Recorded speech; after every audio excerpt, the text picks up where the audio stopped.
Salutations Rangers, General Bradley 101 back at you with some more Warhammer 40k lore, and in today's video we're going to be taking a look at Terminator Armour, arguably one of the most coolest things in 40k. I mean, let's face it, any heavily armoured clad anything in any universe is always going to elicit joy and awe and terror in equal measures, and nothing comes close to that than Terminator Armour. So, what is Terminator Armour? Well, a simple description: Terminator Armour, also known as Tactical Dreadnought Armour, is a form of heavy infantry assault armour utilized by the gene-enhanced super soldiers of the Adeptus Astartes, otherwise known as Space Marines. It's their heavy assault armour. You know, you gotta take a lot of hits, you gotta hit hard, use that. And now we gotta talk about what is power armor. Well, power armor is essentially powered armor. Power armor from any universe. It is armor that is highly protective and increases the strength, durability, speed, etc. of the user. And in 40k, power armor is specifically assigned to Space Marines, the Adeptus Sororitas, and some members of the Inquisition. That's pretty much it. It's pretty rare, you know, outside those organizations. There are, however, some fair few rare worlds that are said to still be able to fully arm their normal humans with power armor or solar auxilia pattern plate. Now, solar auxilia pattern plate and power armor are two different things. Solar auxilia power armor is essentially pseudo power armor. It's not exactly there. It's kind of like on the same level as Space Marine scout armor. Anywho, that's just a little basic rundown of power armor. Now we're going back to Terminator armor. So, Terminator armor is heavy assault infantry. It's basically what that is. You know, you guys have seen them on any 40k posters. Sorry, I just went blank there for a second. They are these big dudes right here, these big boys. You'll notice a big shield, big gun, big flamer, even bigger gun, just big everything. These guys are massive. So we're just going to be going over the basic variations of the power armor in 40k. Now this is specifically Space Marine only, and this is generic power armor. They were not going into the specialist subclasses of power armor for each legion. We'll mention one or two, you know, here and there, but this is just what's available to all legions, traitor and loyalist alike.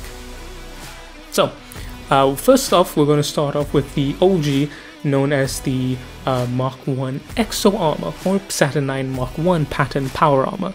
Now, the Saturn 9 Mark 1, or something known as Exo Armor Mark 1, was originally based off the Exo Armor of the Dark Age of Technology.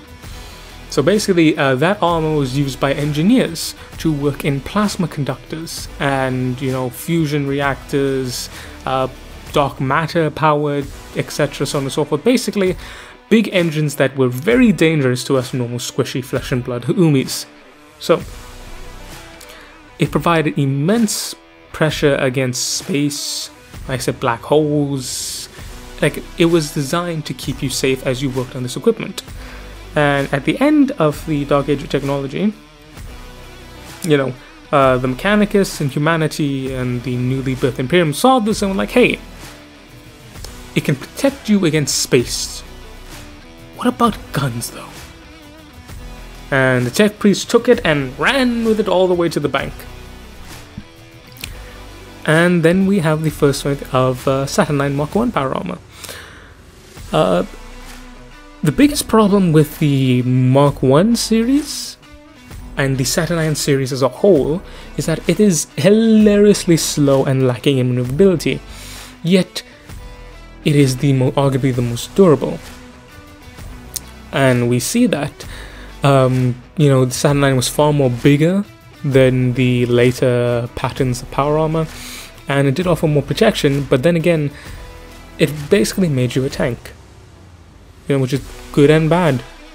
But the fact of the matter is, the original goal of Terminator Armour was to have it so that it would replace standard power armor. Develop it to a point where it could be just as maneuverable and even more protective than standard power armor, within reasonable loss of acceptance, that is. So this wasn't it. And we see how close they got, but like everything, the heresy just threw mankind back a few thousand years, literally. We then come to the Mark II and Mark III patterns respectively. Visually the Mark II and the Mark III change up a bit here, but the main changes were to the internal structure. It gets a little smaller, it gets more maneuverable, better technology, better heat sinks, better life support, better function controls. That's generally how these patterns go. Each one is just better than the one that came before it, internally and in some cases externally. And we see that these patterns continue to grow and develop and come into their own as, more and more legions start adopting them. Initially, however, with the first run of power armor, very few legions were, keen on accepting them. You can imagine that someone like the Raven Guard and White Scars, who pride themselves on stealth and speed respectively, not exactly the biggest fan of, tank armor. But the legions who did thoroughly enjoy it are the Iron Hands, the Iron Hands, Iron Warriors, the Imperial Fists, Sons of Horus, and Salamanders. Basically, these were all... Oh, Death Guard as well. Death Guard really liked them. We see here these are all infantry forces that are focused on either heavy hitting assaults or sheer durability. Heavy hitting assaults being, Sons of Horus as well. The Salamanders and Death Guard love their tankiness, and then siege legions such as the Iron Warriors and Imperial Fists. I mean, this stuff is made for sieges, into the breach and all that. And we see that as the Great Crusade progressed, it kept on growing and developing. Now, as to what these chaps were armored with, basically Terminator armor is pretty similar across the board. Like I said, a bolt weapon of some kind or a heavy bolter as well can be carried by them quite easily.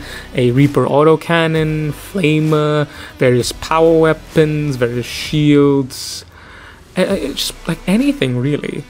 If the Terminator can lift it up, he can. Also, carapace mounted missiles, or cannons, or anything really. Whatever you can slap on, it works. Basically what it is. And then we come to the quintessential power armor of the Horus Heresy. When you think of Horus Heresy power armor, you think of this. Now we come to Cataphracti pattern Terminator armor. Cataphracti, because of course you know your history, you know that a cataphract was basically a knight, like not just any knight, like a 15th century knight before a knight was a knight.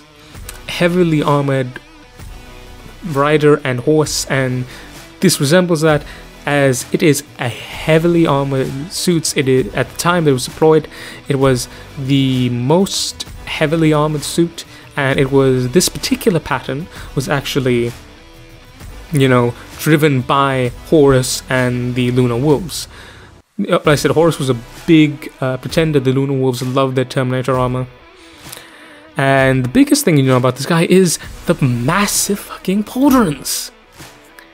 Yeah. But it's actually, people meme on it a lot, but it's actually a really good idea. The same reason how the Tau have a larger left shoulder pauldron. The idea is that, hey, if the pauldrons are so big, they're going to hit stuff. You know, stuff's going to hit them first. And if stuff hits the pauldrons, well, having a crack in your shoulder is a lot better than having a crack in your brain. No, makes sense. And basically, you know, we see that this keeps on developing and developing and developing. However, we then come to the Horus Heresy. Now, before the Horus Heresy, there were two more patterns of Terminator armor. that being the... one second here. Yeah, that being the Arconac pattern, which was the precursor to the Tartaros pattern power armor. Now, here we see the true tragedy of power armor. Because remember back when we talked about it, we said that power armor was meant to replace, well, Terminator Armour was meant to replace the standard issue power armor of the Astartes.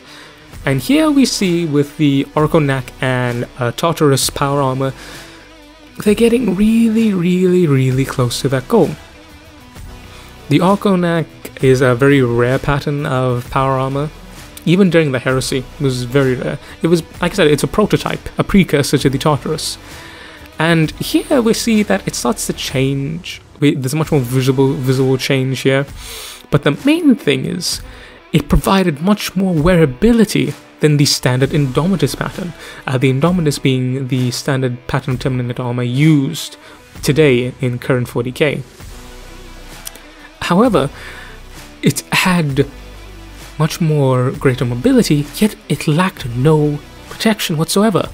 There was no loss in durability, no loss in durable protection, no loss in armament either. And we see here that the Arconac and the Tartarus, they leaned heavily into incorporating the power armor of the time, the most advanced power armor of the time, that being the Mark IV Maximus. So we see here the Mechanicus and the Legion start blending standard power armor with Terminator plate. And we see them start to develop this hybrid. Before the two were, developed independently, now they're saying, hey, we have this power armor. What can we take from the Terminator armor and blend them together? And then that gives us the Arconac and then the Tartarus. Now, the Tartarus was the last iteration of the Tactical Dreadnought armor that, that reached mass production before the Heresy kicked off. And it was honestly, some would argue, the perfect power armor for the standard Caesarine. It developed from all forms of power armor before it. It developed on the Arconac as well as the Cataphracti that came before it. And like the others, it incorporated the part of the Maximus power armor. Now this was interesting because for those of you who don't know, you may have an excellent weapon, yeah, but if that weapon breaks and you can't repair it, it's basically useless.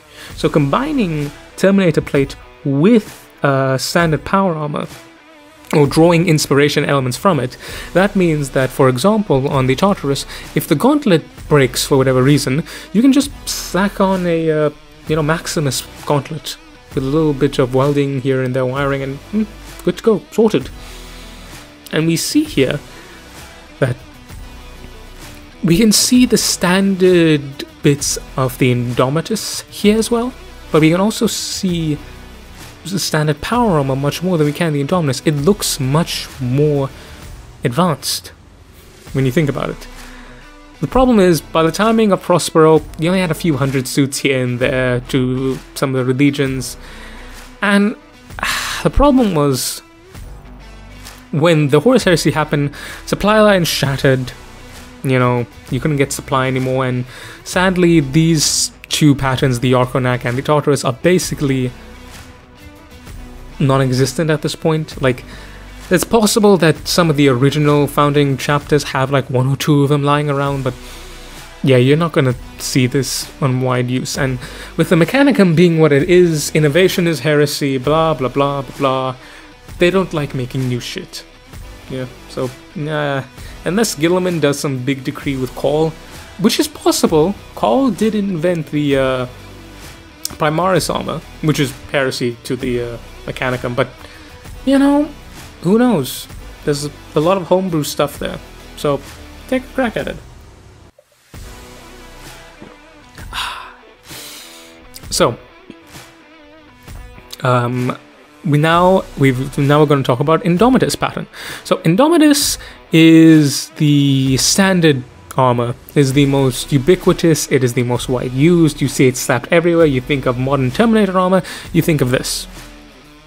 And fun fact, the head of the Terminator is meant to resemble a bulldog.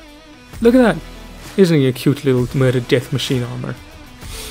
And there are 3 different marks of the Indominus, the Mark 3A, 3B, and 3C. Now, basically, as I said, visual-wise, not much changing at all. Internally, however, the Mark A, B, and C just improve upon each other, as I said. A common theme is being better heads-up display, better optical tracking and guidance, better optical optic suits, more effective joints and maneuvering, better servos, more effective heat distribution. And yet it's just kept on building upon building and building, in which case we get to the standard Mark 3C, which is the most widely used of the Indomitus. You know, for obvious reasons. And yeah, those are the basic power armors used by the legions. Like I said, power armor is much more common in the Imperium than it is in the Heretic line. And funny enough, you think that the Heretics would have more access to relic patterns, but they seem to be found exclusively in Indomitus armor. Now, this is probably the case of GW just you know, creating the Indomitus first and then going back to the Heresy, because, you know, the Heresy came after. The Heresy was a prequel to Modern 40k, so it could be that case, or it could just be some inexplicable lore reason or whatever, or it could just be preference.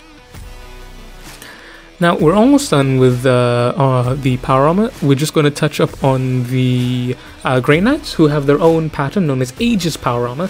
Now, the only difference of actual armor is the helmet. You know, they have the Knight Crusader helmet. And the main difference, however, is not in the physical armor, rather it is all the gunk on top of it. It's clad in spiritual runes and prayer seals and prayers of binding and protection against demonic forces. Basically, it has a fuck ton of magic resist.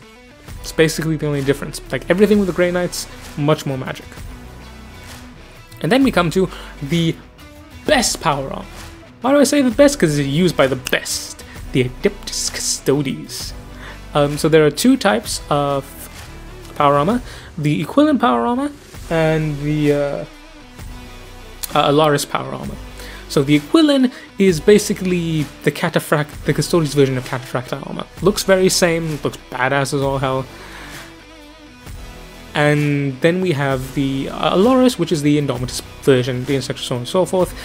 Big thing, however, unlike the Space Marines, the Adeptus Custodes have access to every suit of Cataphracta armor that was salvaged after the Heresy. So, in Modern 40k, you can have a whole wing of Aquilon Terminators, and, you know, they're right as rain. Perfectly at home. And, you know, they just look aesthetically the best, in my appearance. Look at that, it's gold. Gold is the best color. And that covers it. Those are all of the patterns of power armor.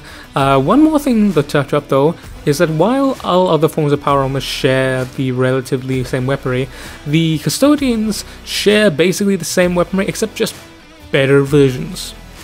For example, they don't have storm bolters, they have Lastrum storm bolters, which are a combination of a bolt gun and a las gun as well. Basically, it's a las bolt that has the power of a bolt gun. You know, even more powerful. They have Solarite power gauntlets, which are just better power fists. They have power talons, better lightning claws. Plain simple. The one thing, however, is something known as a twin link Adractic Destructor.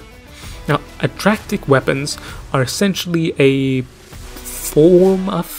It's their own unique form of energy-based weaponry that are exclusive to the Custodes. Some people have akin them to Meltas, which is probable, but I like to think them as their own unique tech. Yeah. Now, when talking about armor and in 40k, something to keep in mind, something to understand, there is a disconnect between the actual lore of 40k and the implementation of that lore. Because obviously when someone creates something, creative licenses are taken into account. But this happens a lot in 40k, because 40k is meant to be crazy, and people either go one of two ways. They either overplay it as to how crazy it is, or they downplay it as to how crazy it is. So, for example, if someone overplaying it, you know, oh, there is life, there's no life in the Imperium, life is horrible, you know, everything's bad, you know, it's the worst thing ever, it's worse than hell. Which is true for some worlds, some hive worlds, yeah, but there are also some worlds known as modern worlds, which are essentially our modern day Earth, snapped in 40k. Because for those of you who don't know, you have everything from literal Neolithic caveman societies to modern day cities to futuristic dystopian hive worlds. So 40k has everything. The problem is that's not the point of 40k. The point of 40k is, you know, the grim darkness of the far future, so people tend to hyperfixate on that. But there's a difference between hyperfixating on something and flat out ignoring that it exists. Anywho, so for example, you know, you've seen Gene Stealer's, you know, slash open Terminator Armour, no problem. I still think that's bullshit. Yeah, Terminator Armour, so, like, has been taken up by missiles before, and I still think that's also bullshit. Like, I don't think people understand how powerful Power Armor and Terminator Armour is. But then again, that's armor in any form of media. I mean, hell, chainmail is basically butter in most armor. So, yeah, most movies just do that. Historians will know what I'm talking about, because history buffs like myself, that's a major pet peeve. It's like, ah yes, let me just stab this plate armor with a sword. And it's just like, the disrespect here. So for example, Custodian Aluris, which is the most modern pattern, it's the best pattern. It is master crafted, and it is said to cost about a world. I'm not kidding. Custodian armor, Terminator armor, is said to cost like a full world. That's how expensive it is. Now, before you say anything, remember, this is the galaxy where there isn't just one hell, there's 4 hells. So it's over the top. But that being said, it is said to be able to take a full hit from a macro cannon shell and be perfectly fine. Now, what is a macro cannon? It's a 2000mm HE cannon. So 2000mm of high explosive bang bang is going to hit a custodian guard clad in Aluris Terminator armor, and he's just going to be like, huh, strong breeze today, eh? So if you guys are going to make anything regarding Terminator armor or Aluris armor or power armor in general, or even dreadnoughts, it's way more tankier than you can take. Now, for example, a standard power armor is said to be able to take about 30 odd bolt shells before the armor can be considered, you know, vulnerable to being breached. Now, hear what I say. It's going, when a power armor gets hit by a bolt shell, you need to hit relatively, for example, the chest. You need to hit the chest 30 times before you can even think about cracking it open. That's generally what it is. Again, with the nature of 40k, some will say left, some will say right, but that seems to be the general scope of it. So, if you guys are ever going to do anything with power armor and Terminator armor, give it the respect it deserves, or armor in general. Armor is hilariously protective. Just give it the respect, you know. One more thing before we sign off. What separates power armor from Terminator armor, and that Terminator armor has a force field, or an energy field, which translates to an invulnerable save in game. It is known as the Crux Terminatus. Crux Terminatus, right here on that little pauldron, is said to contain a piece of the Emperor's armor. And every single, you know, power suit of Terminator armor is said to have a small piece of the Emperor's armor with them. And some people call bullshit on that, but, you know, the Emperor was like, what, 12 feet tall? And if every single piece of armor has like 1 millimeter in it, Yeah, he was a big guy, so I say it's plausible. But then even that should just be my lore nerd side coming up, being like, yeah, that sounds cool. Yeah. Again, now in modern day 40k, as the Codex Astartes stipulates, each member of the first company, which is about 100 Marines, is said to be clad in Terminator armor, but that's not always the case. The older chapters, 1st, 2nd, 3rd, 4th, 5th foundings, totally 100% full Terminator armor, but some of the more newer chapters, it's mainly the chapter master and his inner guard that always have power armor, Terminator armor that is. So like 10 or 20 of the first company could be clad in full Terminator armor, but it depends, you know, from chapter to chapter. If you're closer to a ForgeWorld, then obviously you have a better chance. You're in the far-flung reaches, you're a crusading chapter, not going to get it. And Terminators function as close support infantry. They are heavy infantry, as I said before. They are meant to get in there, to get stuck in with heavy weapons and just beat and bash and bruise everything. They are brute strength. They are tanks. So, to sum up, they're tanks. They hit like a tank. If you're going to talk about Terminator or more power armor, make sure they hit like a tank, and they are a tank, and they can take hits like a tank. Amazing, beautiful, beautiful, beautiful. I haven't even touched upon the individual patterns. For those who don't know, each legion has its own unique mark of armor. You know, Thousand Suns have some stuff to do with the Psychic Giants. Salamanders have a lot of fire-based stuff. You know, so on and so forth. The Iron Hands created their own unique pattern altogether. So I would highly recommend you guys go in. If you guys want me to do another video breaking down each individual legion, I would gladly do so. Let me know down in the comments below. But that's all it for today, folks. I want to thank you guys oh so much for joining in. Thank you guys for watching my stuff. Even just by watching it, it means a huge amount to me. Subscribing as well, big thing. Liking, commenting, sharing, all of that means a lot. Do what you gotta do. If you want to leave a comment, leave a comment. If you want to like the video, like it. Got anything I missed, let me know down below. As always, thank you guys also very much for watching, and I will catch you all in the next one. Dismiss, Rangers.